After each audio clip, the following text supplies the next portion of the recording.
Good morning साथियों, स्वागत है आपका अपने ही YouTube channel Mithila teaching point में। साथियों, आज हम फिर से एक नई वीडियो लेके आए हैं जो आपके गणित पेडागोजी से संबंधित है। ये जो मैथमेटिक्स के कुछ महत्वपूर्ण पेडागोजिक पोर्शंस लेके आए हैं, ये सारे एग्ज़ाम्स के लिए बेहद महत्वपूर्ण है।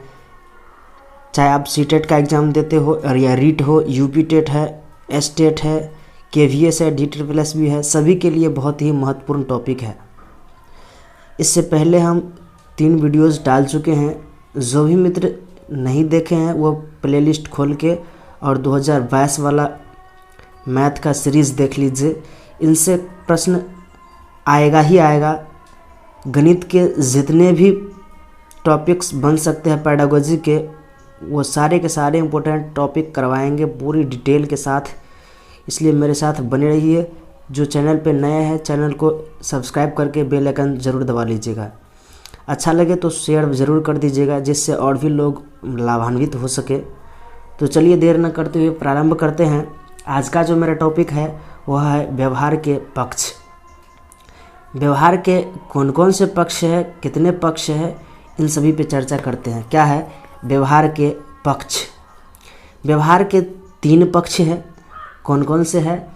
ज्ञानात्मक पक्ष है, भावात्मक पक्ष है और क्रियात्मक पक्ष है। कौन से? ज्ञानात्मक पक्ष, भावात्मक पक्ष और क्रियात्मक पक्ष।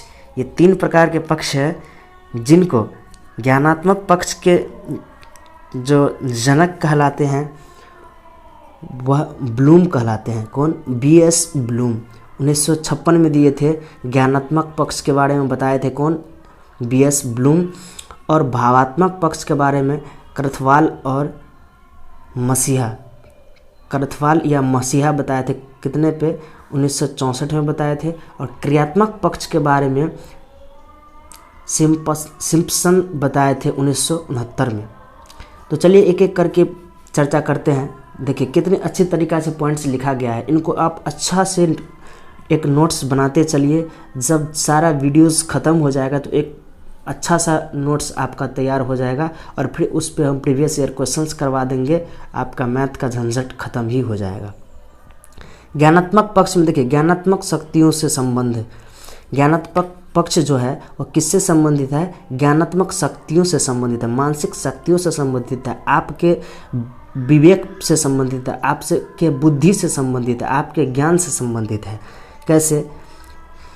ज्ञानात्मक शक्तियों से संबंध देखिए ज्ञान से है, अवबोध से है, अनुप्रयोग से है, विश्लेषण से है, संश्लेषण से है, मूल्यांकन से है। अगला है भावात्मक पक्ष, जिनको कौन दिया है? करथवाल ने दिया है 1964 में। भावनाओं के चीज़ों, प्रेरणाओं से संबंधित। देखिए भावनाओं की चीज़ों और प्रेरणाओं से संबंधित है भावनात्मक पक्ष। कौन सा? भावनात्मक पक्ष भावनाओं से संबंधित है। जैसे आग्रहण, अनुक्रिया, अनुमूल्यन, संगठन और चरित्रीकरण। देखिए डायरेक्ट आपसे पूछे कि भावात्मक पक्ष संबंधित है और इनमें से पॉइंट्स उठा के 4 ऑप्शन बना देगा। भावात्मक पक्ष संबंधित है, इनमें से उठा देगा। ज्ञानात्मक पक्ष संबंधित है, इनसे उठा देगा। क्रियात्मक पक्ष निम्न में से किन से संबंधित है? इसी तरह से पूछेगा, ऑप्शन बना देगा। अनुकरण से, कार्य करना, या परिशुद्धता से, या एक और कोई अगला दे देगा। तो ये बहुत ही बेहद महत्वपूर्ण पॉइंट है। ये क्वेश्चंस बना देगा और इन्हीं में से ऑप्शन पूछ देगा। तो भावात्मक पक्ष के अंतर्गत कौन कौन आता है? आग्रहण आता है, अनुक्रिया आता है, अनुमूल्यन आता है, संगठन आता है और चरित्रीकरण आता है। फिर देखिए क्रियात्मक पक्ष के अंतर्गत कौन कौन आते हैं? जो कौशलों से संबंध, मनोगतिक मतलब कौशलों से संबंधित होता है। किससे? कौशलों से, आपके विवेक पर, स्किल्स पर आधारित होता है। क्रियात्मक पक्ष में देखिए अनुकरण आता है, कार्य करना, अनुकरण करना क्रियात्मक पक्ष के अंतर्गत आता है। कार्य करना क्रियात्मक पक्ष के अंतर्गत आता है। परिशुद्धता यह भी क्रियात्मक पक्ष के अंतर्गत आता है। संयोजन क्रियात्मक पक्ष के अंतर्गत आता है। और स्वाभाविकरण ये भी क्या होता है? क्रियात्मक पक्ष से जो क्वेश्चन पूछेगा तो ज्ञानात्मक पक्ष से संबंधित बातें पूछ देगा, ज्ञानात्मक पक्ष से संबंधित है तो इतने सारे पॉइंट्स में से बना देगा, भावात्मक पक्ष से संबंधित है तो इनमें से पॉइंट बना देगा, और क्रियात्मक पक्ष से संबंधित है क्वेश्चन बना के और इनमें से पॉइंट पूछ सकता है।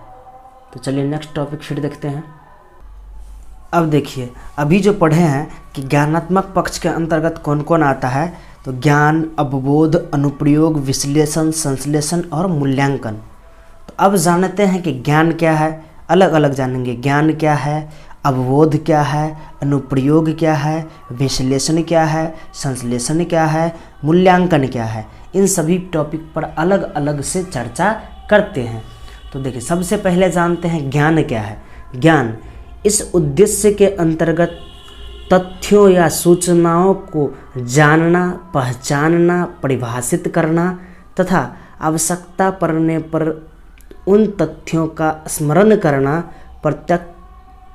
प्रत्यक्ष ज्ञान, प्रत्यास्मरण, जैसे बालक से घनाभ के सूत्र पूछने पर बता देना। जैसे ज्ञान का उद्देश्य क्या होता है कि सूचनाओं को जानना, पहचानना, परिभाषित करना। मान लीजिए बच्चों को हम कोई चीज़ पहले सिखाए थे और उन्हीं से संबंधित बातें हम पूछ दिए और बच्चा उनको बता दिया, तो क्या समझ जाते हैं कि बच्चों के अंदर ज्ञान है, बच्चे समझ गए बातों को। अगला पॉइंट जो है, ज्ञान के बाद क्या था, अवबोध। क्या था, अवबोध। देखिए अब अवबोध क्या होता है। अवबोध विभिन्न गणितीय संप्रत्यों पर अर्जित ज्ञान के ऊपर समझ विकसित करना। अवबोध का मतलब क्या होता है, विभिन्न गणितीय संप्रत्यों, जो गणितीय संप्रत्याय है, बस चीज़ें हैं, टॉपिकें हैं, उन पर अर्जित ज्ञान के आधार पर समझ विकसित करना। अपने आप में क्या, किसी भी टॉपिकों को जानना और उनसे संबंधित। अवबोध का मतलब क्या हुआ कि टॉपिकों को समझना और उनसे संबंधित समझ पैदा करना, उनसे संबंधित समझ अपने मन में पैदा करना, अपने दिमागी क्षमता में पैदा करना, वही क्या होता है, अवबोध होता है। कोई भी टॉपिकों को समझना और उनसे संबंधित समझ विकसित करना क्या होता है, अवबोध।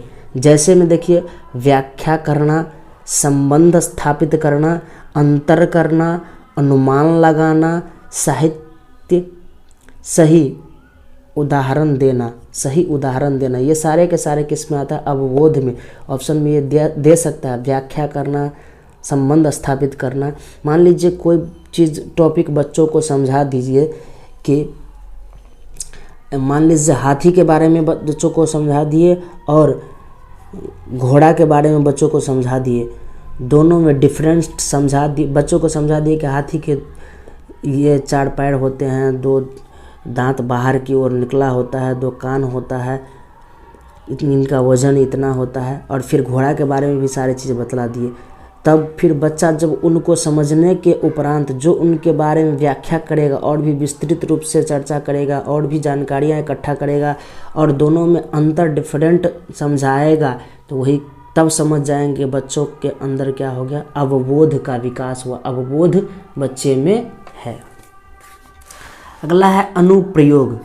क्या है, अनुप्रयोग। प्रयोग का मतलब ज्ञानों उपयोग। अनुप्रयोग का मतलब क्या होता है, ज्ञानों उपयोग, मतलब ज्ञान का ही उपयोग करना अनुप्रयोग कहलाता है। अर्जित क्रियाएं, देखिए, अर्जित किए गए तथा अवबोध किए गए ज्ञान का वास्तविक परिस्थितियों में प्रयोग करना, यही क्या कहलाता है, अनुप्रयोग कहलाता है। क्या कहलाता है, अनुप्रयोग। अनुप्रयोग का मतलब क्या होता है, ज्ञानों उपयोग। हम जो भी ज्ञान अर्जित किए हैं और वास्तविक रूप में सही तरीका से सही स्थिति में जब उनको हम प्रयोग कर पाते हैं, वही क्या होता है, अनुप्रयोग।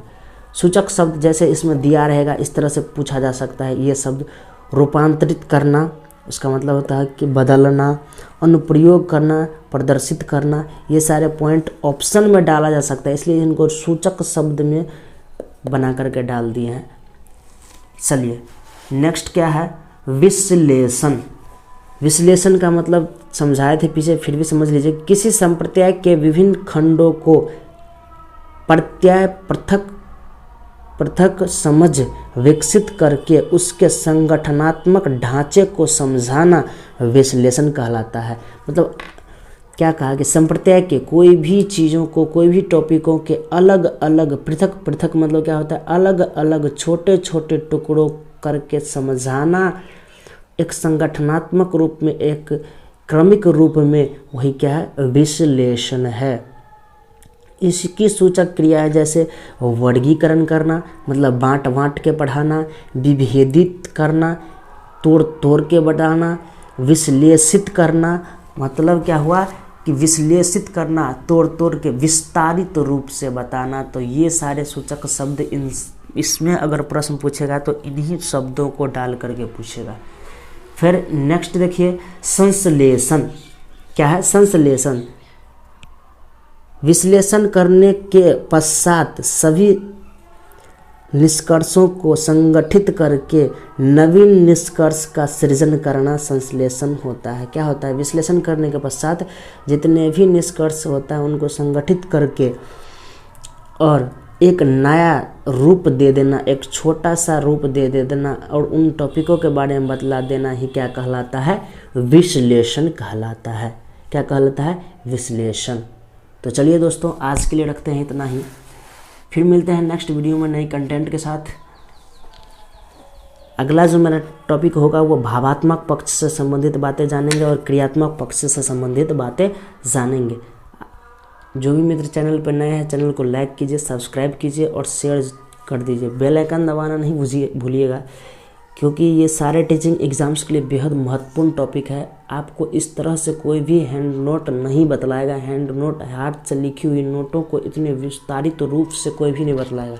आप इनको कर लेते हो तो आपका सीटेट का जो भी प्रश्न होता है आपके मुट्ठी में आ जाएगा। तो चलिए मिलते हैं फिर नेक्स्ट वीडियो में। थैंक यू, धन्यवाद।